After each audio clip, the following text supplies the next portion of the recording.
kalau cari ilmu itu sisi ekstrimnya itu dikaji. Nanti kelihatan semua ilmu itu fardhu ain, bukan fardhu kifayah tapi fardhu ain.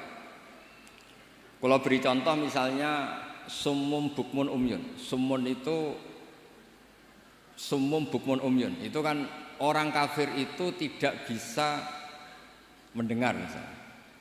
Bukmun orang kafir itu tidak bisa ngomong. Umyun itu orang kafir itu buta. Padahal secara fisik mereka bisa mendengar, bisa melihat, bisa semuanya. Dan itu kalau nanti Quran itu diuji secara kenyataan, ternyata mereka bisa bicara, bisa mendengar, juga bisa ngomong. Tapi kalau kita ngaji balaghah ngerti duduk perkaranya. Mereka dikatakan summun karena la yasma'unal haq, tidak mau mendengar kebenaran. Dikatakan bukmun la yatakallamuna bil haq, tidak bisa ngomong hak. Dikatakan umyun karena la yubsirunal haq, tidak melihat hak.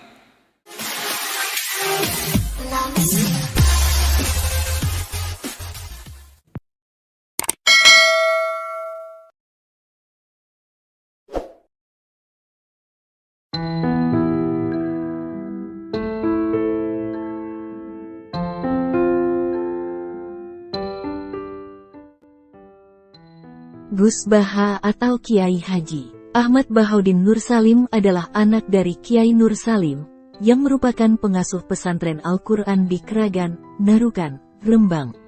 Kiai Nur Salim belajar dari Kiai Arwani Kudus dan Kiai Abdullah Salam, Kajen, Pati. Nasabnya berasal dari para ulama besar. Bersama dengan Kiai Nur Salim, Gus Mik, Kiai Haji Hamim Jazuli, memimpin gerakan Jantiko, Jamaah Anti Koler, yang mengadakan pengajian Al-Quran secara keliling. Kemudian, Jantiko berganti menjadi Mantap, Majelis Nawaitu Topo Broto, yang kemudian berubah menjadi Zikrul Ghafilin. Kadang-kadang ketiganya disebut bersama-sama, Jantiko, Mantap dan Zikrul Ghafilin.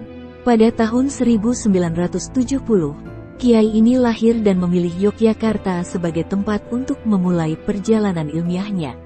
Pada tahun 2003, ia menyewa sebuah rumah di Yogyakarta. Kepindahannya diikuti oleh sejumlah santri yang ingin terus belajar bersamanya.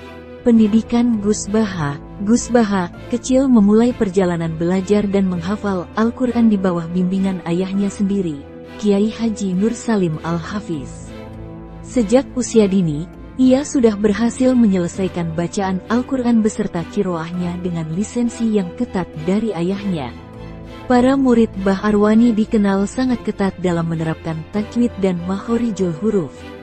Ketika memasuki masa remaja, Kiai Nur Salim mengirim Gus Baha untuk belajar di pondok pesantren Al-Anwar Karangmangu, Sarang, Rembang, yang berjarak sekitar 10 km ke arah timur Narukan untuk nyantri pada Syekhina Kiai Haji Maimoen Zubair. Di Al-Anwar, ia menonjol dalam berbagai ilmu syariat seperti fikih, hadits, dan tafsir. Prestasi keilmiahan yang ia raih di Al-Anwar sangat mengesankan, seperti menjadi Rois Fatul Muin dan Ketua Ma'arif di jajaran kepengurusan pesantren Al-Anwar. Ketika mondok di Al-Anwar, beliau berhasil menghafal Sahih Muslim secara penuh dengan memperhatikan matan, rawi, dan sanadnya. Selain itu, beliau juga berhasil menghafal kitab Fatul Muin dan beberapa kitab tata bahasa Arab seperti Imriti dan Alfiyah Ibnu Malik. Dalam sebuah riwayat, dia dikenal sebagai santri pertama di Al-Anwar yang berhasil menghafal banyak kitab pada masanya. Karena keahliannya dalam ilmu agama dan kedalaman wawasannya, setiap diskusi yang akan beliau ikuti akan serta-merta ditolak oleh kawan-kawan, sebab beliau dianggap tidak berada pada level santri pada umumnya. Selain menonjol ilmunya, ia juga merupakan murid yang dekat dengan gurunya. Dalam berbagai kesempatan, ia kerap mendampingi gurunya, Syekhina Maimoen Zubair, untuk berbagai keperluan. Mulai dari percakapan santai hingga urusan mencari takbir dan menerima kunjungan ulama besar yang datang ke Al-Anwar. Makanya, ia dijuluki sebagai murid kesayangan Syekhina Maimoen Zubair. Suatu kali, ia dipanggil untuk mencari takbir tentang suatu masalah oleh Syekhina. Karena takbir ditemukan begitu cepat tanpa terlebih dahulu membuka referensi kitab yang dituju, Syekhina terharu dan berkata, "Iyo ha. Koe pancen smart tenan. Ya, kamu benar-benar cerdas." Selain itu, Gus Baha juga sering dijadikan contoh oleh Syekhina ketika memberikan mawais di berbagai kesempatan tentang profil santri idaman. Pesantren di Desa Narukan dan Pesantren Al-Anwar Karangmangu, Rembang. Suatu kali, ayahnya menawarinya untuk belajar di Rusyoifah atau Yaman. Namun ia memilih menetap di Indonesia mengabdi pada alma maternya, Madrasah Ghazaliyah Syafi'iyah PP. Al-Anwar dan pesantrennya sendiri, LP3IA. Pesantren di Desa Narukan dan Pesantren Al-Anwar Karangmangu, Rembang. Pernikahan Gus Baha. Setelah menyelesaikan perjalanan ilmiahnya di Sarang, beliau menikah dengan seorang neng pilihan pamannya dari keluarga pondok pesantren Sidogiri, Pasuruan, Jawa Timur. Ada cerita menarik sehubungan dengan pernikahan beliau. Setelah acara lamaran selesai, beliau menemui calon mertuanya dan mengutarakan sesuatu yang menjadi kenangan beliau hingga kini. Beliau menyatakan bahwa kehidupannya bukanlah kehidupan yang glamor, bahkan sangat sederhana. Beliau berusaha meyakinkan calon mertuanya untuk berpikir ulang atas rencana pernikahan tersebut. Tentu maksud beliau agar mertuanya tidak kecewa di kemudian hari. Mertuanya hanya tersenyum dan menyatakan, "Klop," alias setuju. Kesederhanaan beliau ini dibuktikan saat beliau berangkat ke pesantren Sidogiri untuk melangsungkan upacara akad nikah yang telah ditentukan waktunya. Beliau berangkat sendiri ke Pasuruan dengan menumpang bus regular alias bus biasa kelas ekonomi. Berangkat dari Pandangan menuju Surabaya, selanjutnya disambung bus kedua menuju Pasuruan. Kesederhanaan beliau bukanlah sebuah kebetulan, namun merupakan hasil didikan ayahnya semenjak kecil. Akhlak Gus Baha, sikapnya dia menjalani kehidupan sederhana bukan karena keluarganya miskin. Silsilah keluarganya dari pihak ibu atau lingkungan di mana dia dibesarkan sejak kecil tidak ada yang miskin. Kakeknya dari jalur ibu bahkan merupakan pemilik tanah yang sukses di desanya. Ketika ditanya tentang kesederhanaannya oleh penulis, dia menyatakan bahwa itu adalah bagian dari karakter keluarga Quran yang dipegang teguh sejak dahulu kala. Salah satu wasiat ayahnya adalah agar dia tidak tergoda untuk menjadi manusia mulia di mata orang lain atau lingkungannya. Hingga saat ini, hal itu masih mempengaruhi kepribadiannya dan kehidupannya sehari-hari. Setelah menikah, dia mencoba untuk hidup mandiri dengan keluarga barunya. Dia menetap di Yogyakarta sejak tahun 2003 dan selama itu, dia sering pindah-pindah rumah. Ketika dia hijrah ke Yogyakarta, banyak santri di Karangmangu yang merasa kehilangan dia. Akhirnya, mereka memutuskan untuk mengikuti dia ke Yogyakarta dan menyewa rumah di dekat tempat tinggalnya. Tujuan mereka adalah untuk tetap bisa mempelajari agama dari dia.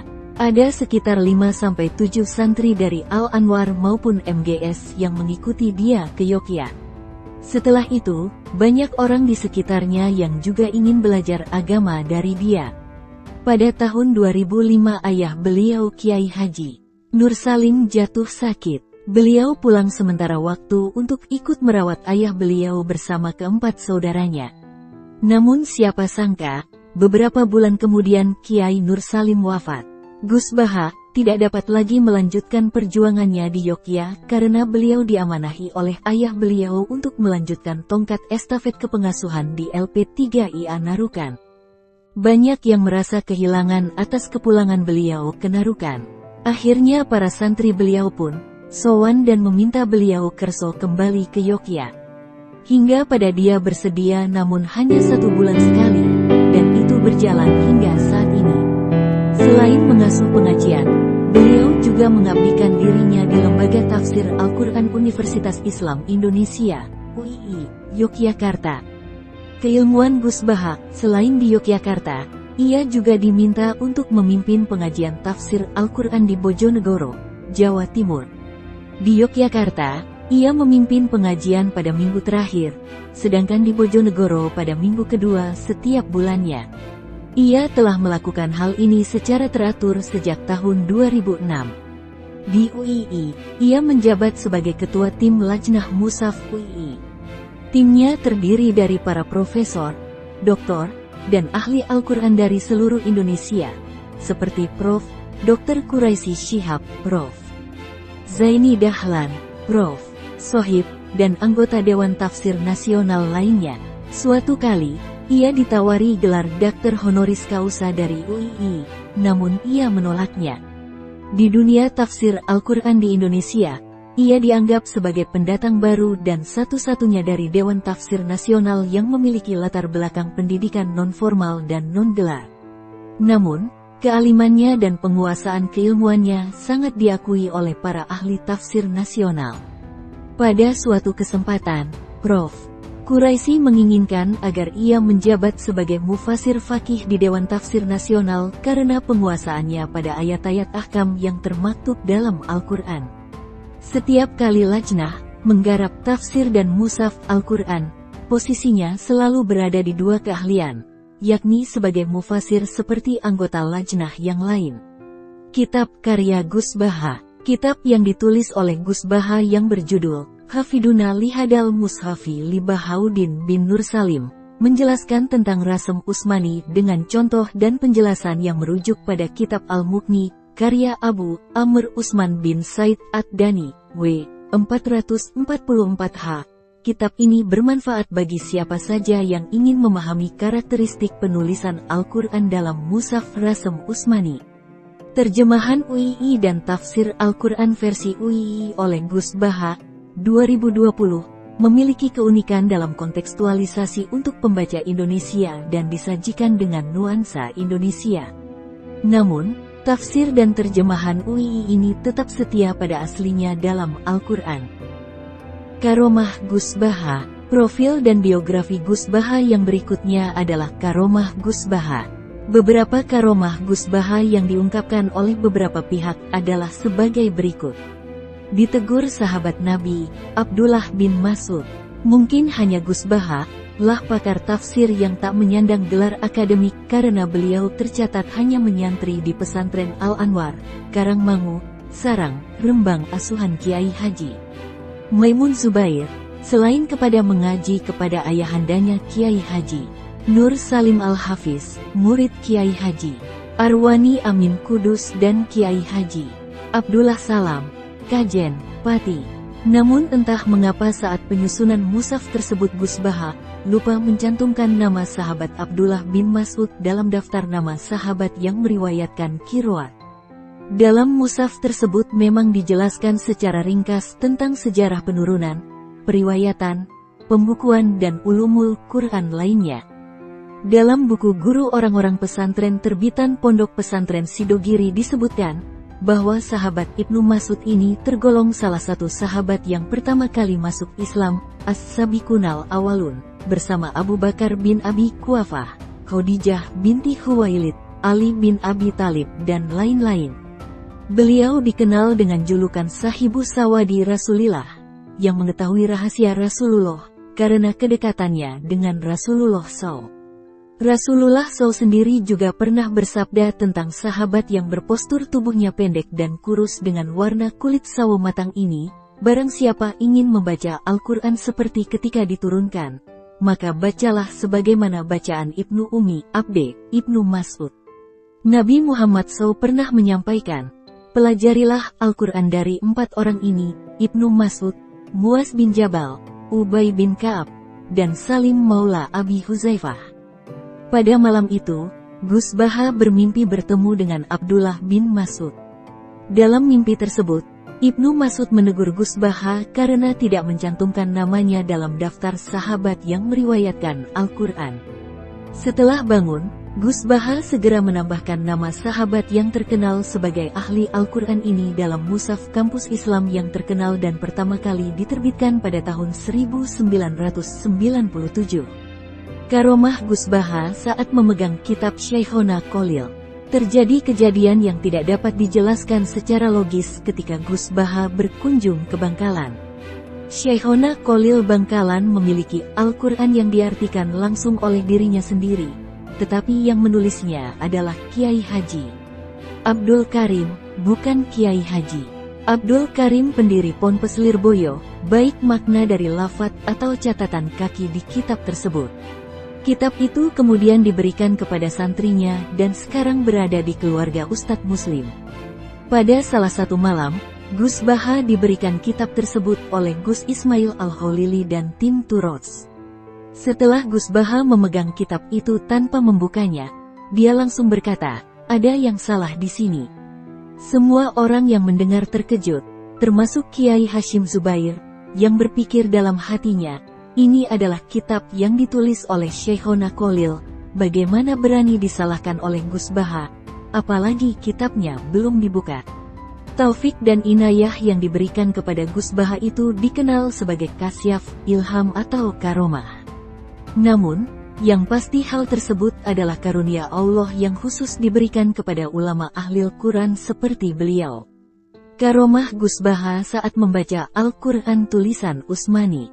Gus Baha juga pernah mengalami pengalaman membaca Al-Quran tulisan Utsmani asli.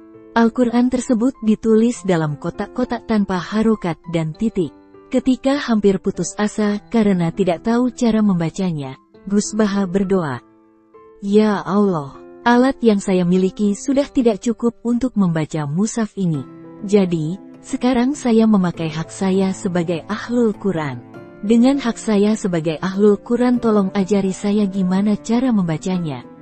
Setelah berdoa seperti itu, tiba-tiba beliau berhasil membaca Al-Quran tulisan Utsmani tersebut. Mungkin bagi yang baru pertama kali mendengar Gus Baha berbicara seperti itu, akan mengira bahwa beliau sombong dan angkuh.